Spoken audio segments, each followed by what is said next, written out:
Hello, and welcome back to the History of the Mongols. I'm your host, Kyle. In this episode, we explore the significant encounter between the Rus and the Mongols at the renowned Battle of the Kalka River in 1223. Arguably, the most remarkable aspect of the Mongol invasion of the Khwarezmian Empire was the extensive raid conducted by generals Jebe Noyan and Subutai Bartar.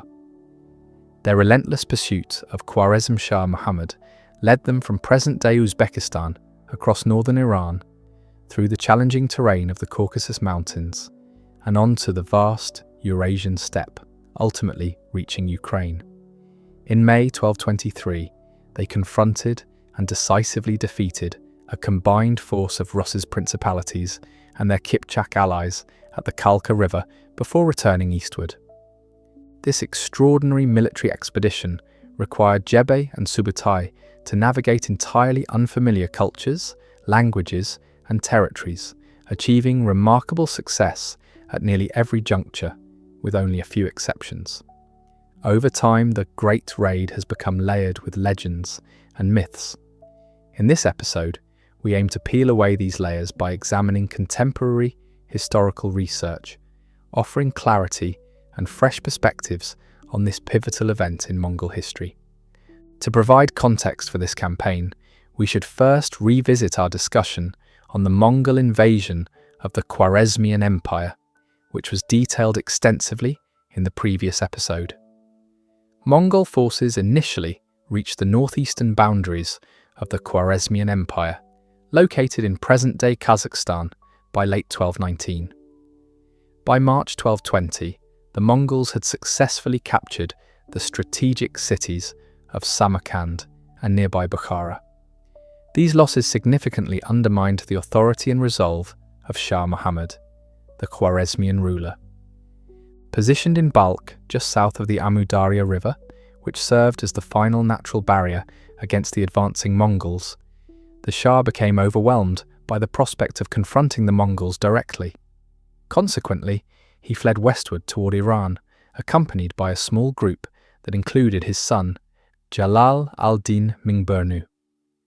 Drawing on extensive military experience, Genghis Khan understood that allowing an enemy leader to escape posed a substantial risk, as he might regroup scattered forces and counterattack, something Genghis had himself achieved on multiple occasions earlier in his career. To prevent the Shah from becoming a rallying point for resistance, Genghis Khan dispatched a specialized pursuit force led by Jebe Noyan, Subutai Bartar, and Tokchar Guragan. At this juncture, Jebe was recognized as Genghis Khan's foremost general. Renowned for his courage and audacity, Jebe consistently led his troops from the front lines and excelled in prolonged pursuits. Notably, Jebe had initially entered Genghis Khan's service under unusual circumstances, initially serving an enemy of the Khan during the 1202 Battle of Koyeten, Jebe, then named Jurkoadai, infamously shot and killed Genghis Khan's horse. Upon capture, rather than pleading for mercy, Jurkoadai boldly argued that his execution would serve no purpose, whereas sparing him would yield a fiercely loyal servant. Appreciating Jurkoadai's courage and archery skills, Genghis Khan not only spared him, but renamed him Jebei, meaning arrow. He had since demonstrated exceptional capabilities against the Jin dynasty and Kuchlug of the Karakitai, significantly expanding the Mongol Empire's territories, as previously detailed. During the hunt for Muhammad Khwarezm Shah, Jebei assumed overall command. Subutai is arguably the most celebrated Mongol general in history, though in 1220 he had yet to achieve the prominence that would later define his legacy. The forthcoming campaign proved pivotal in moulding Subutai into the legendary military leader for which he is remembered. Prior to this mission, his most significant experience was alongside Jochi, Genghis Khan's eldest son, during operations against the fleeing Merkit, an engagement that unexpectedly resulted in a clash with Khwarezm Shah Muhammad's forces. It is possible that Jebe served as a mentor to Subutai during their pursuit. Each general commanded a Tumen, a unit nominally comprising 10,000 soldiers, although historical evidence suggests these units were often smaller in practice. Supporting Jebe and Subutai was Tokuchar Kurgan, whose title Kurgan indicates a son-in-law relationship, as he was married to Genghis Khan's daughter, Temülen. Tokuchar's responsibilities included consolidating control over cities and towns that willingly submitted to Mongol authority, ensuring stability and security behind the main forces. The pursuit advanced rapidly. Shah Muhammad reached Nishapur in northeastern Iran by April 1220, but fled again upon hearing that the Mongols had crossed the Amu Darya.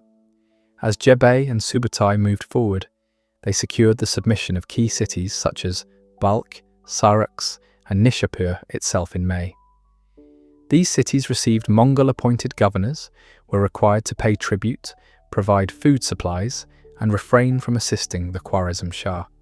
Cities that resisted were bypassed to maintain momentum, with messages sent back to Tokuchar for subsequent punishment.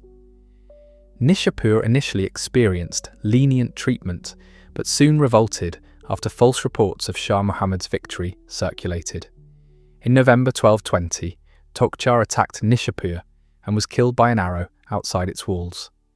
In retaliation, Tolui, Genghis Khan's youngest son, led a severe punitive expedition in the spring of 1221, resulting in widespread devastation of Nishapur.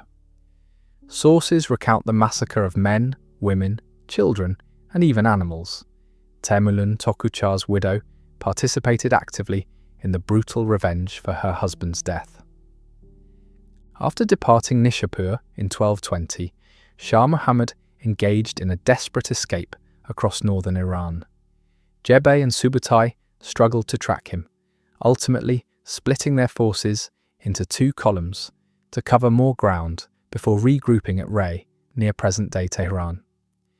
During this pursuit, Jebe captured Muhammad's mother, Turkan Khatun, and sent her to Mongolia, where she spent the rest of her life as a prisoner.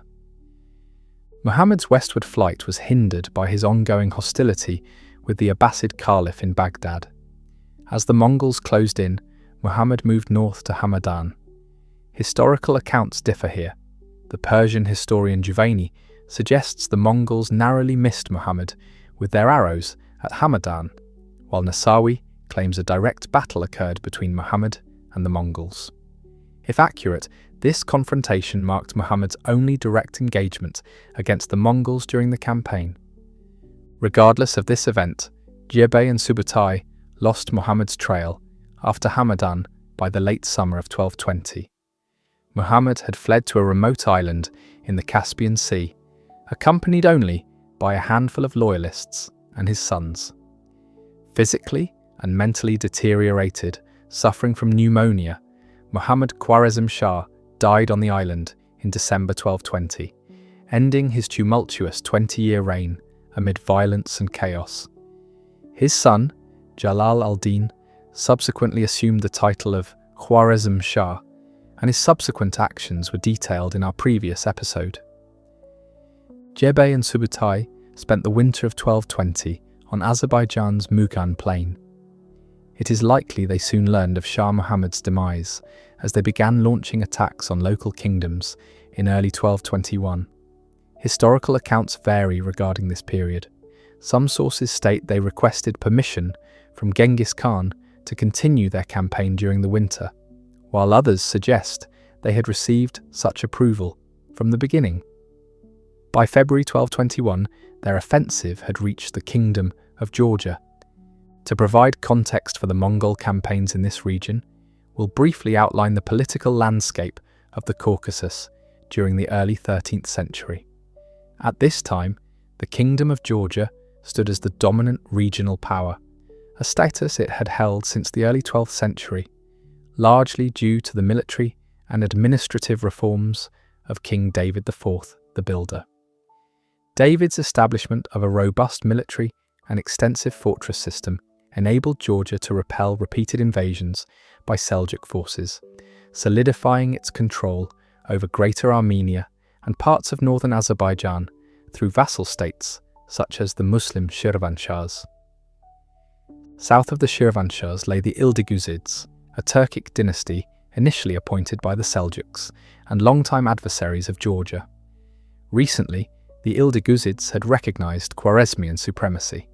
In addition to Georgian-controlled Greater Armenia, there was also the independent Armenian Kingdom of Cilicia, located further southwest in Anatolia, which we will discuss in later episodes. In February 1221, the Mongols rapidly advanced into the region, quickly defeating a Georgian army before turning back to Iran to suppress revolts in previously submitted cities. One such city, Maraga, faced severe repercussions in March 1221. Notably, the historian Ibn al-Athir, residing in nearby Mosul, recorded an intriguing event from Maraga's sack. A Mongol warrior entered a house, killing several occupants and capturing others. Only upon removing their armor did the prisoners discover their captor was a woman, whom they subsequently overpowered and killed. Although historical records occasionally mention Mongol women participating in warfare, typically these instances involved princesses or noblewomen avenging fallen husbands. The Maraga incident is unique as it describes a common Mongol woman actively participating in combat. Yet no other contemporary source corroborates this account or indicates the presence of high-ranking women among Jebe and Subutai's forces. Throughout 1221, Jebe and Subutai's forces repeatedly traversed northwestern Iran and the Caucasus region, capturing and raiding cities including Hamadan, Nakhichevan, Ardabil, Sarab, and Bailakan. Despite requests for an alliance from the Georgians, Ozbeg, the Ildiguzid Atabeg of Azerbaijan, chose submission to the Mongols instead. Later that summer, the Mongols faced the Georgian king George IV Lasha, son of the famous Queen Tamar, in battle, utilizing their characteristic feigned retreat to lure his heavy cavalry into a decisive defeat. King George narrowly escaped but was severely weakened, dying in 1223. His death signaled the end of Georgia's golden age. His sister, Queen Rusudan, succeeded him and served as regent for the following 2 decades. She married a Seljuk prince, but her reign was plagued by repeated incursions, first by Khwarezmian forces led by Jalal al-Din Mingburnu, and subsequently by the Mongols, to whom she eventually submitted. Jebe and Subutai spent the winter of 1221 on Azerbaijan's Mugan plain.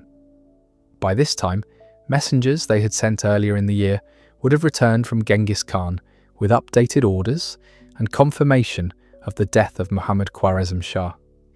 It is likely that the generals were instructed to proceed north against the Kipchak-Cumans, a confederation of Turkic nomadic tribes inhabiting the Eurasian steppe beyond the Caucasus. The Kipchak-Cumans had posed significant issues for several years. Subutai had previously clashed with them alongside Jochi prior to the Khwarezmian campaign. Furthermore, Kipchak-Kangli soldiers formed a substantial component of the Khwarezmian military and had historically allied themselves militarily with the Kingdom of Georgia. In either of these regions, the Kipchak-Cumans posed a significant threat to Mongol achievements, capable of reversing gains once Genghis Khan withdrew. The Mongol Empire's legitimacy rested heavily on its dominance over the steppe, thus allowing the Kipchak-Cumans, a potential rival power, to remain independent was unacceptable. While it is possible that Jebe and Subutai had specific instructions to engage the Kipchak-Cumans from the beginning of their campaign, historical sources are insufficient to confirm this definitively. This leads us to another important consideration. Popular literature often refers to this stage of Jebe and Subutai's campaign as the Great Raid, implying that its primary objectives were exploration and intelligence gathering, thereby portraying it as a resounding success in those terms. However, contemporary historical evidence suggests otherwise. The actions of Jebe and Subutai during this period align closely with the broader conquest strategy pursued concurrently by Genghis Khan and his sons in the east. A typical raid would have placed less emphasis on the thorough subjugation of cities and populations. Indeed, historical accounts consistently describe these activities explicitly as conquests. Given the long-standing animosity between the Mongols and Cumans, it is plausible that Genghis Khan deliberately planned this major offensive from an unexpected direction as a strategic maneuver aimed at their conquest from the outset. In 1222, Jebe and Subutai resumed their northward advance. In Showdown, they attacked and devastated Shah Muhammad using notably brutal siege tactics. According to historical accounts, the Mongols constructed a siege ramp from the bodies of slaughtered livestock and local inhabitants, sustaining the assault until the gruesome structure decomposed. Their subsequent progress was temporarily halted by the formidable fortress of Derbent, which guarded a key passage through the northern Caucasus leading to the steppe. Recognizing the fortress's strong defenses, the Mongols requested envoys from its ruler under the guise of negotiating terms. Upon receiving these envoys, the Mongols executed one and coerced the other into guiding them through a difficult, less-known mountain path around Derbent.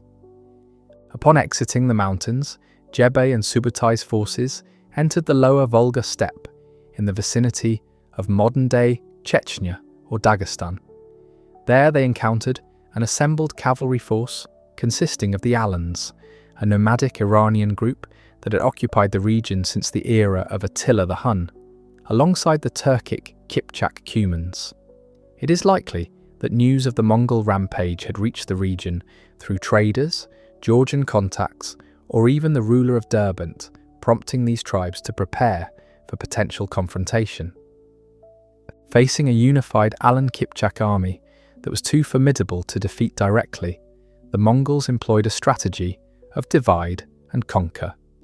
They sent envoys to the Kipchak leaders, promising a share in the plunder and generous rewards if they abandoned their Alan allies. Persuaded by these offers, the Kipchak forces withdrew, leaving the Alans vulnerable and exposed. The Mongols swiftly defeated and slaughtered the Alans before turning their attention to the unsuspecting Kipchaks. Many Kipchaks were killed, although numerous others managed to escape westward, including a prominent leader named Khwarezm. With the demise of the two foremost Cuman Khans in this confrontation, Khwarezm rose significantly in stature, ultimately becoming a central figure in subsequent resistance against the Mongol advance. He turned westward in search of allies following the Mongol devastation of Cuman lands. His strongest ties were with the princes of Rus, a collection of fragmented principalities centered in what is now northern Ukraine and western Russia. These Rus's principalities, most notably Veliki Novgorod, Vladimir Suzdal, and Kiev, were politically divided but economically and militarily reliant on steppe connections. The Rus often hired Cuman horsemen as mercenaries, traded for their highly prized horses, and reinforced alliances through marriage. Khwarezm had strengthened one such alliance by marrying his daughter to Mstislav the Bold, the powerful prince of Galicia. In late 1222, upon learning from Khwarezm about the Mongol threat, Mstislav the Bold rallied an unusually broad coalition of Rus's princes. Three major leaders emerged: Mstislav the Bold of Galicia, Mstislav of Chernigov, and Mstislav Romanovich, Grand Prince of Kiev, who each brought their forces together to meet the Mongol advance. The resulting host combined heavily armoured Druzhina cavalry from the Rus with experienced Cuman horse archers, forming a formidable and diverse army. Unfortunately for historians, all three principal commanders shared the same first name, which leads to frequent confusion in the sources, as they are often simply referred to as Mstislav. While this coalition gathered along the Dnieper, Jebe and Subutai launched a raid into the Crimean Peninsula, sacking the port of Soldaya. Later interpretations have embroidered this event with fictional detail. Some popular accounts claim that Venetian merchants allied with the Mongols, provided intelligence on Europe, and persuaded them to attack Genoese competitors. These tales, however, stem from a French history published in the 1890s and have no basis in contemporary evidence. At the time, Genoese presence in the Black Sea was minimal. The Latin Empire of Constantinople, with Venetian support, controlled access to the straits and limited Genoese trade in the region. Soldaya itself was a frontier outpost of the Empire of Trebizond, a successor state of Byzantium. However, it may have briefly fallen under the control of the Seljuks of Rum during their conflict with Trebizond. Regardless of the exact administration at the time, Soldaya was not a Genoese colony in 1222. The notion of a Venetian-Mongol alliance during this period appears to be a retrospective conflation with later events in the 13th century, when Venice and other Italian city-states developed more formal relationships with the Mongol Empire. After completing their Crimean operations, Jebe and Subutai received word that the Rus and Cuman coalition was advancing south along the Dnieper River. Hoping to replicate the success of their earlier divide-and-conquer strategy against the Alan-Cuman alliance, Jebe dispatched envoys to undermine the unity of the opposing force. The Rus princes responded by executing the first Mongol messenger. A second envoy was sent, delivering a blunt message. "Since you have listened to the Cumans and have killed all our envoys, and you're coming against us, come then. But we have not wronged you. Let God judge between us." At this point in the campaign, most modern narratives leap directly to the Mongols' famed 9-day feigned retreat and their decisive victory at the Kalka River, a battle often hailed as one of Subutai's greatest achievements, surpassed only by his later victories in Hungary. However, a lesser-known incident that preceded this iconic battle deserves attention. According to the Chronicle of Novgorod, as the joint Rus and Cuman force marched southward along the Dnieper River, they spotted a small Mongol scouting party observing them from atop a Cuman burial mound, known as a Kurgan, on the opposite bank. Unbeknownst to the Mongols, they had posted their observation point near a fordable section of the river. Acting quickly, one of the Mstislavs, likely Mstislav the Bold, son-in-law of the Cuman leader Kotjan, led a rapid crossing with a Cuman detachment and surprised the Mongol scouts. The Mongols attempted to conceal their commander, named Gemya Beg in the Chronicle of Novgorod, by burying his body in the mound. However, the Cumans discovered and executed him before presenting the body to the Rus's prince. This episode seems like a minor skirmish, but a shocking interpretation has been proposed by historian Stephen Pow. Pow suggests that Gemya Beg was how 13th century Rus writers may have interpreted the name Yeme Beg, which was the Turkic form of Jebe Noyan, suggesting this was the embarrassing capture and execution of Genghis Khan's star general. Allow me to explain while you settle from the shock.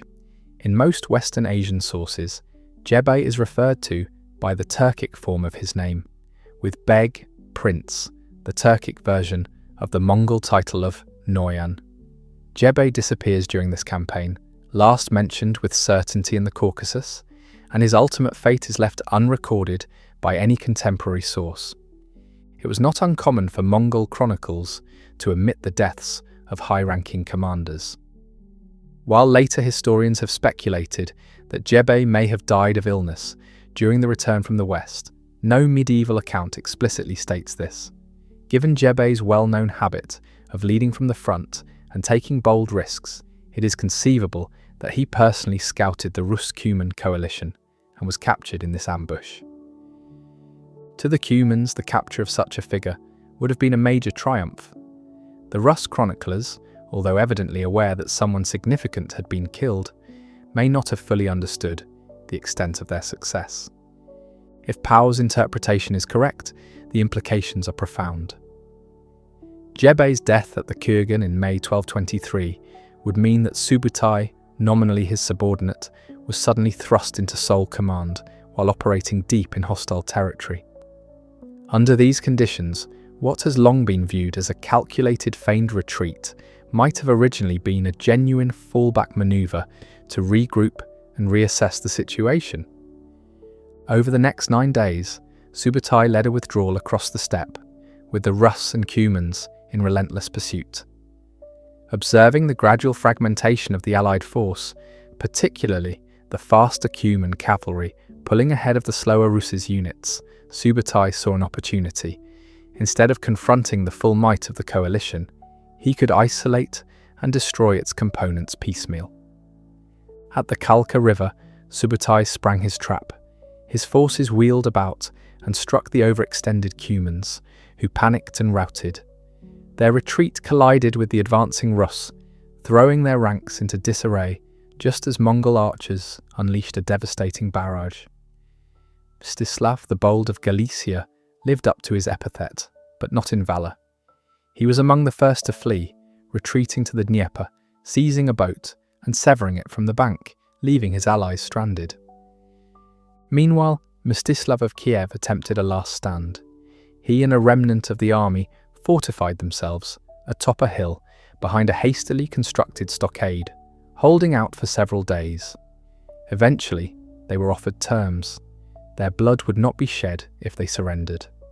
The Mongols honoured this promise in the most literal and gruesome way. They bound the captured princes hand and foot, laid planks across their bodies, and held a celebratory feast atop the living platform. The rest of the Rus' force was massacred. One prince, believed to be Mstislav of Kiev, was reportedly taken alive and executed before Jochi in 1224, marking the final chapter in this disastrous campaign for the Rus coalition. According to the Chronicle of Novgorod, only 1 in 10 soldiers returned from the Kalka campaign, an indication of the catastrophic losses suffered by the Rus-Cuman coalition. Despite this, the Mongols' rapid withdrawal to the steppe meant that their memory faded quickly from political consciousness in the Rus. Aside from the deaths of several key princes, the Kalka disaster did not lead to immediate strategic or military changes. No serious preparations were made to guard against a potential return. The Cuman-Kipchak Confederation remained disjointed, though Kochin Khan, one of its most influential leaders, remained apprehensive. When the Mongols reappeared in the late 1230s, Kochin was the figure who led his people in flight toward Hungary. Why then did Subutai not follow up on his success and apply further pressure on the Rus principalities? By this stage, his forces had been campaigning continuously for several years, and the size and condition of his army had likely deteriorated. Furthermore, if the renowned general Jebei had not been killed during the earlier ambush on the Kurgan, he seems not to have survived long after the Battle of the Kalka River. The loss of such a senior and experienced commander would have been a serious blow to morale.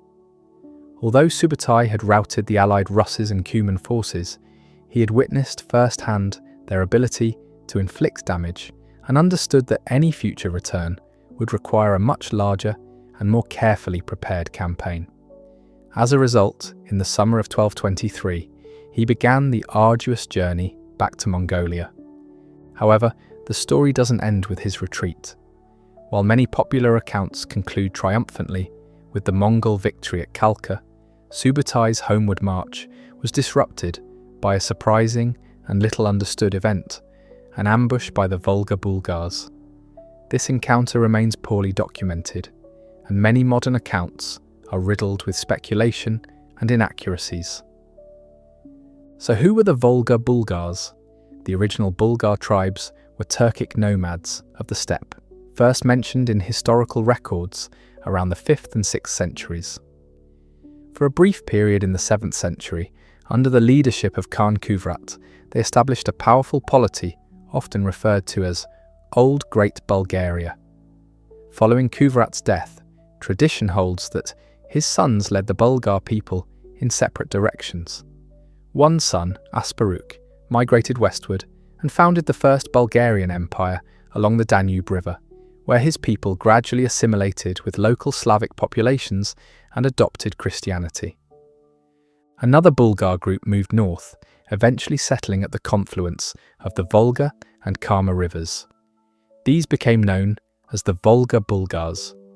By the 10th century, they had converted to Islam and developed into an influential trading society. Their cities served as critical hubs, connecting the Rus principalities, the Finno-Ugric tribes of the forest zones, and the broader Islamic world. As the northernmost outpost of Islam at the time, their cultural and economic influence was considerable. By the 12th and 13th centuries, the Volga Bulghars were engaged in frequent conflict with the easternmost Rus principality of Vladimir Suzdal. With deep commercial and diplomatic ties across the steppe, and among the Cuman Kipchaks, the Volga Bulghars would have been acutely aware of the Mongol destruction of the Khwarezmian Empire and the westward sweep of Subutai's forces. It is likely that, anticipating confrontation, they had spent considerable time preparing for a Mongol incursion. That confrontation came as Subutai's army, exhausted and diminished, attempted to retrace its path eastward, only to be met by a force that had quietly readied itself for war.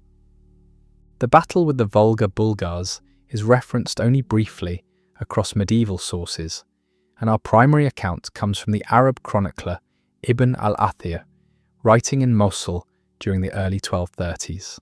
His narrative provides the only substantial description of the event, though it should be noted that Ibn al-Athir may have been inclined to emphasize any setbacks suffered by the Mongols. It remains unclear whether Subutai intended to engage the Bulghars or was caught entirely off guard. What is evident is that along the banks of the Volga River, Bulgar forces executed a successful ambush, luring the Mongols into feigned retreats and launching attacks on their flanks and rear as their formation stretched dangerously thin. Ibn al-Athir asserts that Subutai was left with merely 4,000 men following the encounter. However, this figure is questionable. He later recounts that Subutai retained sufficient strength to mount offensives against settlements along the lower Volga, including cities outside of Bulgar control, such as Saksin. This raises doubts about the accuracy of the casualty estimate.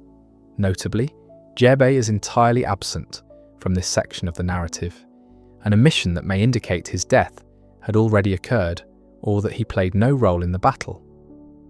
Despite modern retellings that suggest Subutai launched a retaliatory campaign against the Bulghars further upriver, no contemporary medieval source, Ibn al-Athir included, confirms this. These modern interpretations appear to stem from two main sources of confusion. First, 19th and early 20th century historians, such as Dosen and Grusit, used imprecise phrasing when describing this period, leading later writers to infer a Mongol victory where none was documented. Second, many modern authors have uncritically perpetuated the narrative of Subutai as the undefeated general, often without consulting primary sources. In reality, Subutai was probably defeated in this campaign and compelled to withdraw from Bulgar territory. Whether this loss was tactically minor or strategically significant remains open to interpretation, as the sources provided insufficient detail to draw definitive conclusions. It is also not the only defeat on record for the Mongol commander. He suffered another at the hands of the Jin dynasty in the early 1230s, which marked one of the final military successes of that declining state. Subutai eventually returned to Mongol territory, battle-worn but far more informed. His journey across thousands of kilometers of Eurasian terrain had provided invaluable intelligence on the political and military landscape of the Western steppe. He returned with knowledge of the kinds of forces and numbers that would be necessary to subjugate these regions. Jebei's death, along with the tarnish to Subutai's reputation, demanded retribution. In time he would return, this time with overwhelming force, to decisively defeat the Volga Bulghars, the Cuman Kipchak Confederation, and the Rus principalities. In next week's episode, we will take a deep dive into the fascinating and often overlooked final chapter of Genghis Khan's life. As he grows older, the once invincible conqueror begins to confront the limitations of mortality. But rather than accepting the end, Genghis Khan embarks on an ambitious and deeply personal quest for eternal life. We'll explore how his desire to continue expanding the empire he had so ruthlessly forged drove him to seek out shamans, spiritual healers, and alchemists in the hopes of immortality. I hope you have enjoyed this episode of the History of the Mongols. If you could please take a moment of your time to like the video, subscribe, and leave a comment for me, as it helps to get this series out to a broader audience. Thank you, and see you all next time.